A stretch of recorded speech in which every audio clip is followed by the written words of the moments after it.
Well, here we are in Germany, in Bad Waldsee, and this is the Owenheimer Museum.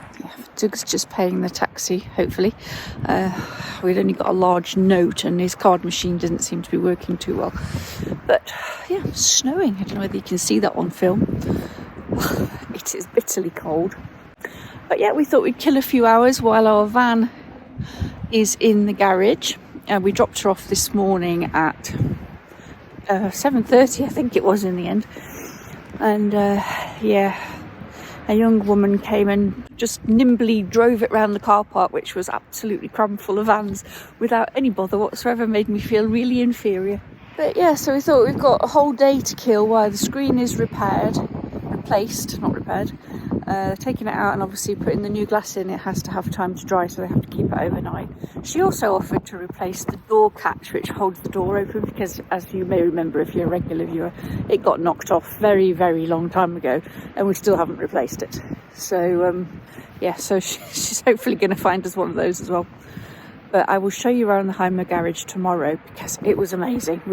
It wasn't fully open, but there was, it was like being a kid in a sweet shop. There was so many vans and motorhomes to choose from that, yeah, I was desperate to get in them and start videoing, to be honest. There we go. That's the front of the museum. Right, let's go see what's inside. It's a beautiful car. Some fabulous old caravans and cars towing them up the Alpine Pass. Now that is what you call a caravan. Look at the size of that. Wow.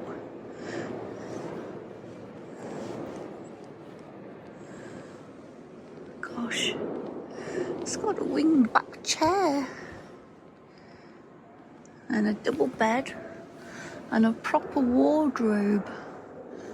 And a sofa area.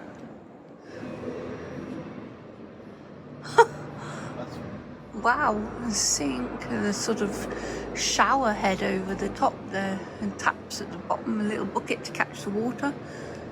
Gosh, that's quite a fancy caravan, that. It's called a Coventry 49, apparently. Cabrio. Actually loving the cars almost more than the caravans, to be honest. That's amazing. It's got a couple of dustbins on the outside as well. The interesting thing about these caravans and campers is that they've barely changed in years. It's 1950s we're at now. Oh, look at this lovely little Fiat 500. But these campers have got the same features. I mean, that one over there even has a little pop top. And then you've got this dart shaped, which they're just everywhere now, modern trailer tents basically. Really, really cute. This apparently was the first ever Heimer camper van. Looks a lot like a VW camper van, but it does have a little pop top, little orange pop top there, very cute. Unfortunately, after the first 3 were made, the guy who made it had to file for bankruptcy. But that is super cute, isn't it? Big kitchen counter, a fridge, wardrobe. This one's got gull wings. Wow. That is cool, I like that. Roof tents, all been done before, eh? Heimer Reismobile 550. On an actual truck, this one. From 1973. Bet there aren't many of them around now. Ooh, it's a Mercedes too. That's funky, eh? Let's have a look inside. Ooh, car's nice too.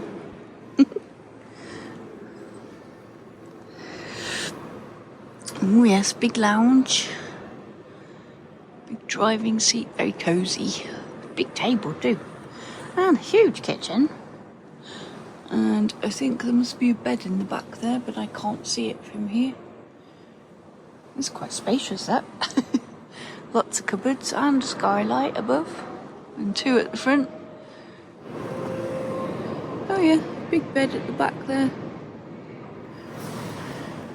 We've got an Airstream here, a massive Airstream. A Sovereign of the Road, a Airstream 31 from 1969.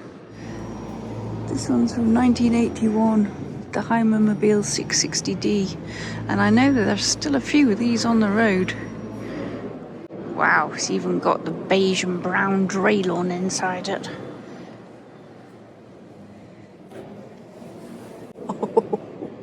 Oh, good grief. I can feel myself regressing to childhood. It's got a tap and a sink and everything though. Oh, and a drop-down bed over the cab.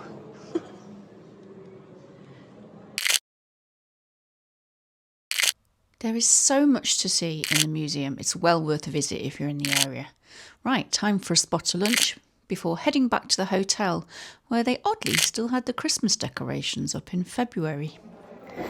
Well, we are back at the Heimer showroom and it is massive.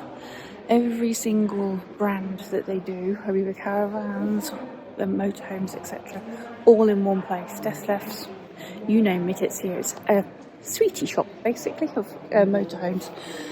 The van has had the screen replaced. We just had a quick look, and it's been cleaned because it was absolutely filthy. Look at this. Deathleft's Hero. A little paint job. Imagine repairing that in a bump. Volkswagen. Perform my dream.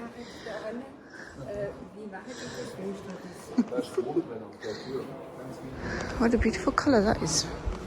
I do like the poppy colours that they have, but I like this green, it's really nice. Oh, I like the interior too, that's really pretty colour. Nice light. Oh, huge bed too. Huge bed. Lots of storage. I do like these caravans, they're really cute. Lots of space in them. And here is the Heimer Grand Canyon S700, which I did a full review of. I can put a little link up in the top screen. Beautiful van this. £138,000 though. I think it's 152,000 euros here. So not the cheapest, but fabulous all the same. And then we've got the MLT 570 crossover, which is also a beautiful motorhome. Let's have a quick look in her. Again on the Mercedes, sorry if it's wobbly. Trying to get in.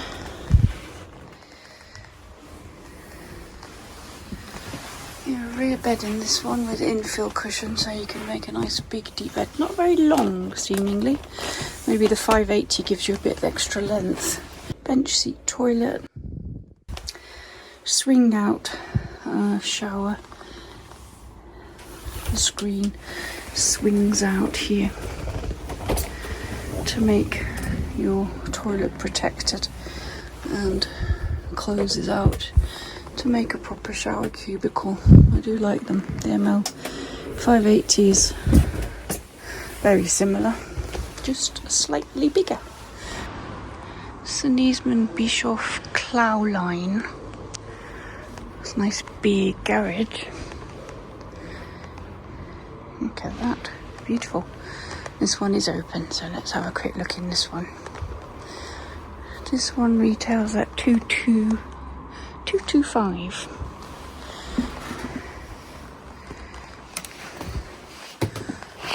Gosh, this is spacious. I am actually liking that a lot. Lots of headroom. There's no drop down bed in this one. Lots of big storage instead. Comfortable looking. It's quite a compact kitchen area, but deep.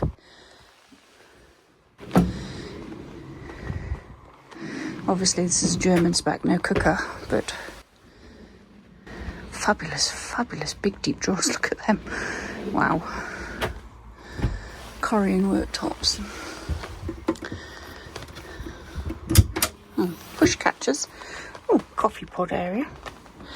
And I think behind said coffee pod area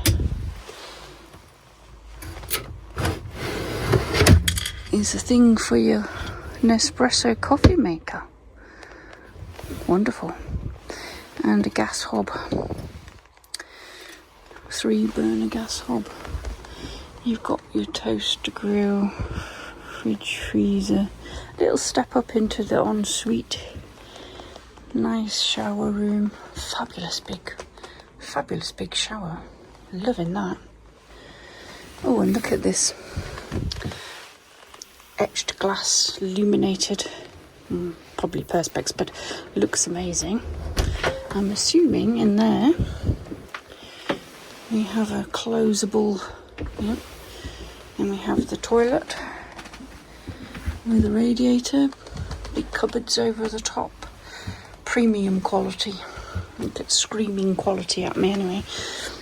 What have we got in here? Oh yes, lovely big wardrobe space. And your Aldi wet system in there. Sliding door for the bedroom, couple of steps with storage, access through from under the bed, and cupboards all around. Fabulous, absolutely fabulous. Loving that. Yeah, loving that bathroom. Lots of storage underneath. Must be a catch. I won't pull it, I don't want to break it. There's catches to lock them shut, I think. Big mirrors. Folding table, really liking that. Side bench seating. I like that more than our L shape, to be honest, and the cushions are really squishy. Yeah, loving that. But then, you know, it is 225,000 euros. Beautiful big skylight too.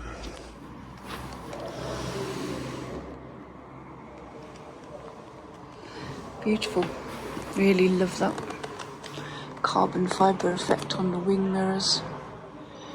Beautiful big illuminated awning on the side. Yep, really nice. There we go, you see? No crack. Beautiful clean window. New window wipers. All fixed. And now we're putting some water back in the system because we had to drain it all down. So we've come back to the firm air to fill it back up with water. That'll take a few minutes because I've got to get it through into the boiler. It's already spluttering, as you can probably hear there. Making a bit of a mess, but we're getting there. As you can see, we arrived at our overnight stop. Look at that beautiful sunrise, sorry. We're at a camping car in Celtes, I think, in France. We arrived in the dark, I'm afraid, so as you can see, I'm thoroughly wrapped up. I've got about 20 layers on, absolutely freezing, but the van was toasty and warm.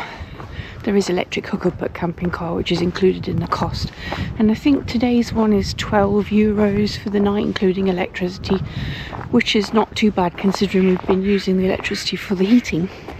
Just to keep it ticking over, we sort of give it a boost with the gas, and then when we go to bed switch it to electricity, and it stayed on all night. So apparently just over onto the left around the corner from where we are at the minute is a big sort of beach area, somewhere where the sun's rising, to be honest. It looks so beautiful, the sun reflecting off the water and the ducks.